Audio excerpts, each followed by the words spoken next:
عزیز دوستوں، السلام علیکم ورحمۃ اللہ وبرکاتہ۔ 18ویں پارے کی پہلی سورت سورہ مومنون کی یہ شروع کی 10 آیتیں ہیں، اور جب ان آیتوں کا نزول ہوا تو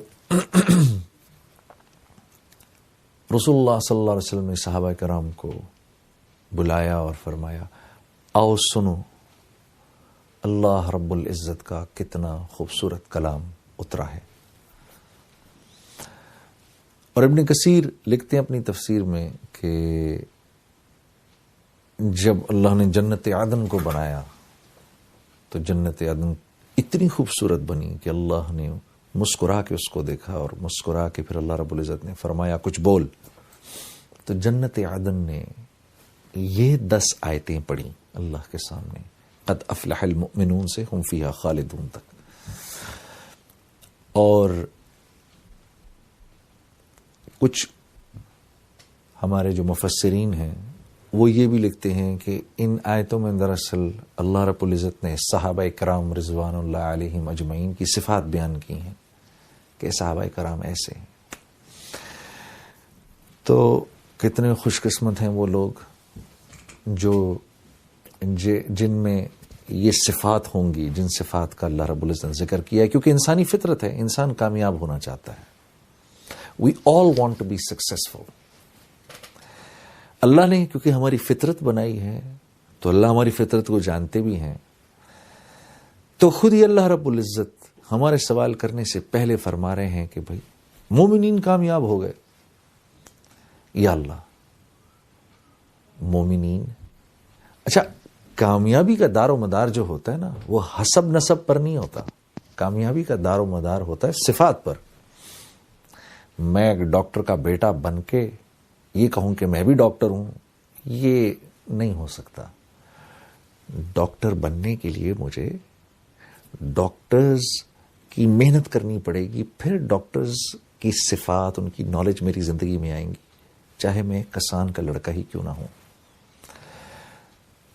تو اللہ رب العزت بھی یہی فرما رہے ہیں کہ کامیاب ہو گئے مومنین، اس وجہ سے نہیں کہ ایک مومن جو ہے وہ ایک دوسرے مومن کی اولاد ہے، بلکہ اللہ نے ان صفات کا ذکر فرمایا آگے جن کی بنیاد پر ایک مومن کامیاب ہوتا ہے۔ اس میں سب سے پہلی جو چیز فرمائی، الذین هم فی صلاتہم خاشعون، کہ جب یہ نماز میں کھڑے ہوتے ہیں، نماز میں کھڑے ہوتے ہیں تو ساری دنیا کو بھول جاتے ہیں، میرے بندے کا مجھ سے رابطہ قائم ہو جاتا ہے، اس وقت میرے بندے کے لیے مجھ سے زیادہ کوئی محبوب نہیں۔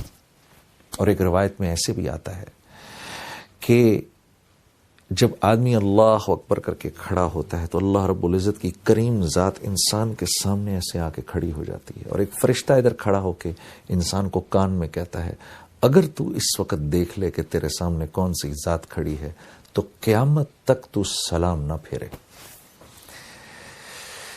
اگر اتنی زندگی ملے تو۔ تو اللہ پاک فرما رہے میرے بندے جب میرے سامنے کھڑے ہوتے ہیں ساری کائنات ان کو بھول جاتی ہے۔ اچھا، خشوع و خضوع، میں ایک دفعہ ہمارے بڑے بزرگ ہیں نظام الدین کے مولانا سعد صاحب دامت برکاتہم، ان کا بیان سن رہا تھا تو مولانا سعد صاحب فرماتے ہیں کہ خشوع سے مراد یہ ہے کہ آدمی اللہ کے سامنے کھڑا ہے، پھر خیال ادھر ادھر گیا، فوراً اس کو واپس لے آیا کہ نہیں میں اللہ کے سامنے کھڑا ہوں، کیونکہ ہر وقت دھیان یہ رہے کہ میں اللہ کے سامنے کھڑا ہوں، یہ تو ایک احسان کی لیول ہے، اللہ وہ ہمیں نصیب کرے۔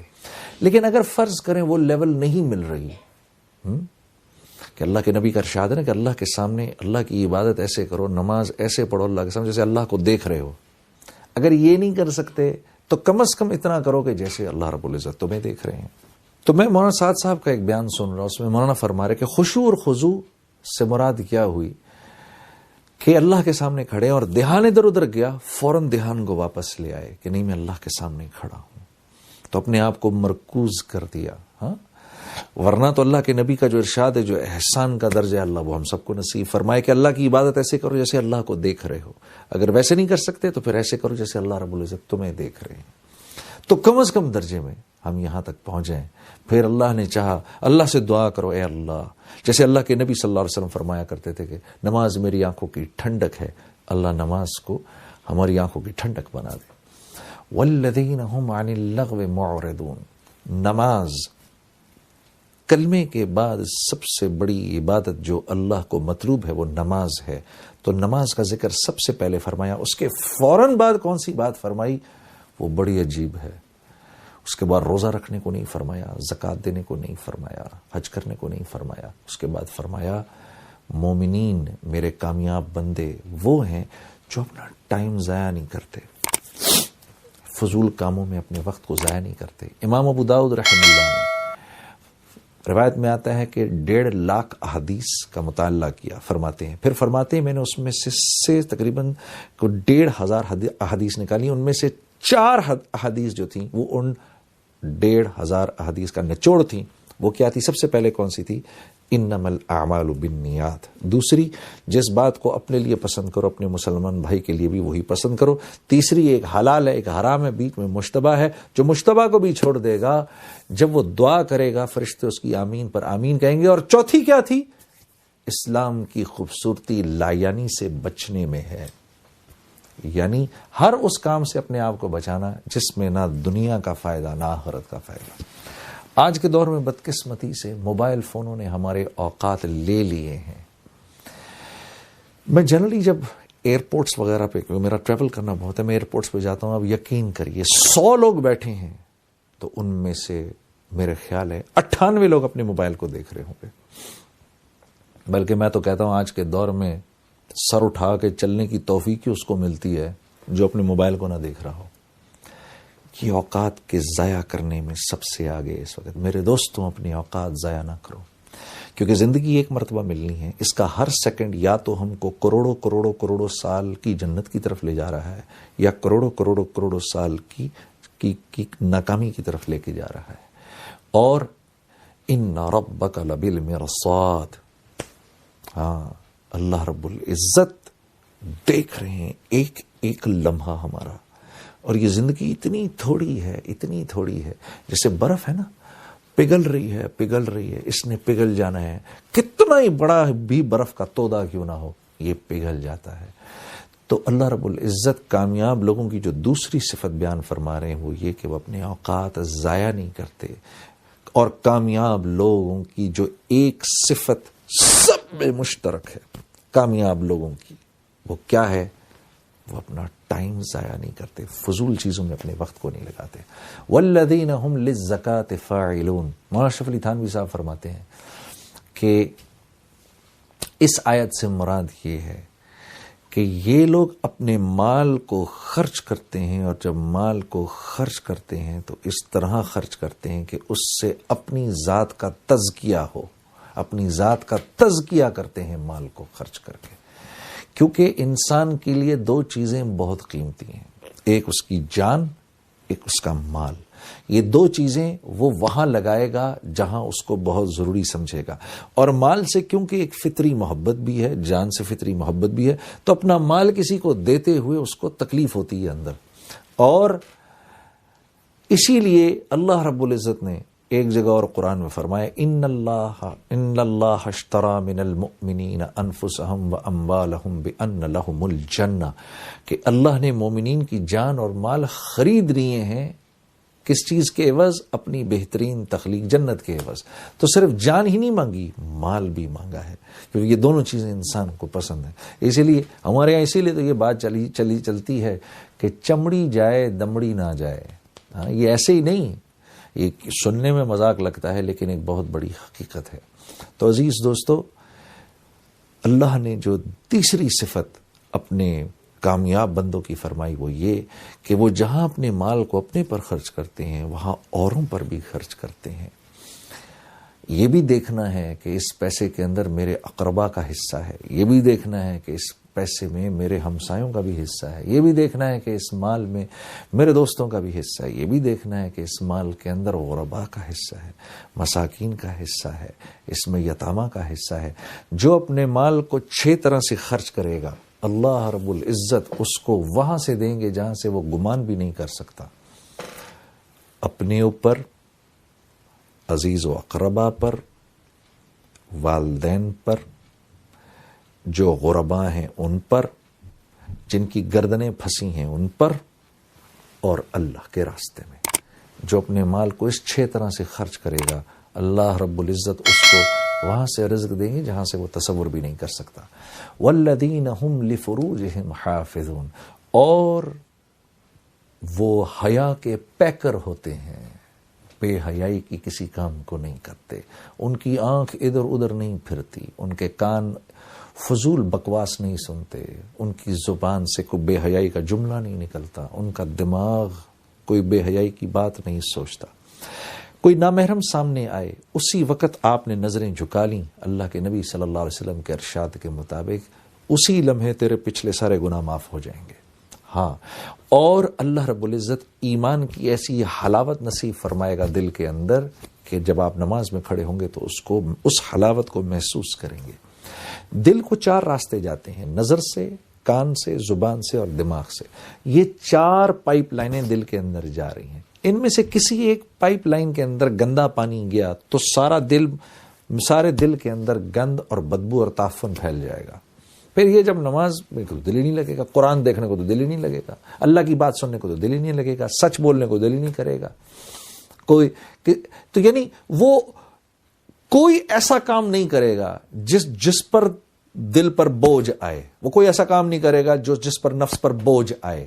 ہاں، اگر جھوٹ بولنے سے نفس پر بوجھ آ رہا ہے تو بول دے گا، نماز پڑھنے سے نفس پر بوجھ آ رہا ہے نماز چھوڑ دے گا، کیونکہ 4 لائنوں میں سے ایک لائن سے گندا پانی جا رہا ہے، دل اندر سے گندا ہے۔ جب دل منور ہوتا ہے، صاف ستھرا ہو جاتا ہے، تو پھر بے حیائی کا کوئی کام نہیں کیا جاتا۔ میرے دوستو، اللہ رب العزت مومنین کی یہ تعریف فرما رہے ہیں کہ یہ اپنی شرمگاہوں کی حفاظت کرتے ہیں۔ ہاں، اللہ نے جن کے ساتھ اجازت دی ہے، اپنی بیوی کے ساتھ اللہ رب العزت نے اجازت دی ہے، تو اس میں کوئی پکڑ تھکڑ نہیں ہے، کوئی ایسی بات نہیں ہے، لیکن اس کے علاوہ یہ کوئی بے حیائی کا کام نہیں کرتے۔ والذین هم لاماناتہم وعہدہم راعون۔ اب ذرا مشکل ہوتی جا رہی ہے بات، پرچہ تھوڑا مشکل ہے، ڈیفیکلٹ کوشچنز آگے آ گئے ہیں۔ والذین هم لاماناتہم وعہدہم راعون، جب کوئی امانت ان کو دی جاتی ہے وہ اس امانت میں خیانت نہیں کرتے۔ مثال کے طور پہ کوئی ذمہ داری آپ کو دی گئی ہے، آپ کسی علاقے کے میئر ہیں، یا آپ کو کسی علاقے کے ناظم ہیں، یا آپ کو کسی علاقے کے منسٹر ہیں، آپ کو پیسہ دیا گیا ہے کہ یہ پیسہ یہاں خرچ ہوگا، اس کی ایک ایک پائی آپ نے وہاں خرچ کی، اس کو امانت سمجھا۔ جب لوگ امانتوں کو ہڑپ کرنے لگیں گے تو پھر ایسی آفات اور آندھیاں آئیں گی میرے عزیز دوستو، یہ میں نہیں کہہ رہا، یہ اللہ کے نبی کا ارشاد ہے۔ ہاں، پھر جس قوم میں امانت ہڑپ کی جاتی ہے وہ قوم اس کے دشمنوں کے حوالے کر دی جاتی ہے، جو ان کے گھروں میں گھس کے ان کے مالوں کو لوٹتے ہیں۔ ہاں، اور لِأَمَانَاتِهِمْ وَعَهْدِهِمْ رَاعُونَ، جب وہ اپنی زبان سے کسی بات کو کہتے ہیں تو اس کو پورا کرتے ہیں، اپنے عہد کو پورا کرتے ہیں۔ میرے عزیز دوستو، ایک چیز جو میں نے بہت نوٹ کی ہے، جو بڑے دکھ سے اور تکلیف سے میں آپ کے سامنے عرض کرنا چاہتا ہوں، کہ جب آپ ویسٹرن کنٹریز میں کبھی جائیں، آپ یقین کریے ان کے ہاں سب سے بڑا جرم جھوٹ بولنا ہے، جس کے بارے میں میرے نبی نے فرمایا کہ مسلمان بخیل تو ہو سکتا ہے، مسلمان بزدل بھی ہو سکتا ہے، لیکن مسلمان جھوٹ نہیں بول سکتا۔ آپ یقین کرو، ویسٹرن کنٹریز میں یہ چیز آپ کو بدرجہ اتم نظر آئے گی۔ نیوزی لینڈ کے بارے میں تو مشہور ہے، ہمارا سفر ہوا نیوزی لینڈ میں، وہاں پر تو وہاں کے ساتھی لوگ ہمارے بتا رہے تھے، وہاں کوئی جھوٹ نہیں بولتا۔ وہاں اگر آپ کسی کو کوئی بات کہتے ہیں، وہ اس بات کو وہ منوان قبول کر لیتا ہے کہ یار یہ جھوٹ نہیں بول سکتا، سامنے والا میرے سے جھوٹ نہیں بولے گا۔ ہاں، ایسی قوموں کو اللہ عروج دیتے ہیں، بغیر ہتھیاروں کے عروج دیتے ہیں، ورنہ دنیا کے ہتھیار جمع کر لو، اگر میرے دوستو وہ صفات نہیں ہیں جو اللہ کو مطلوب ہیں، تو ساری دنیا کے اسباب رکھنے کے باوجود اللہ سارے عالم میں ذلیل کر کے دکھائیں گے. ہاں، کیونکہ عزت و ذلت تو اس کے ہاتھ کے اندر ہے. ہاں، عزت اور ذلت کا تعلق اسباب سے تھوڑی ہے. عزت اور ذلت کا تعلق تو اندرونی صفات سے ہے. تو اللہ رب العزت فرما رہے ہیں کہ مومنین نہ تو امانتوں کو ہڑپ کرتے ہیں منسٹر، ناظم یا گورنر بننے کے بعد، نہ وہ ان کو ہڑپ کرتے ہیں، یہ ان کو ان کی جگہ پر پہنچاتے ہیں، اور نہ اپنے بول سے پھرتے ہیں. جب ایک بات کر دی تو اس پر قائم رہتے ہیں. والذین هم علی صلواتہم یحافظون.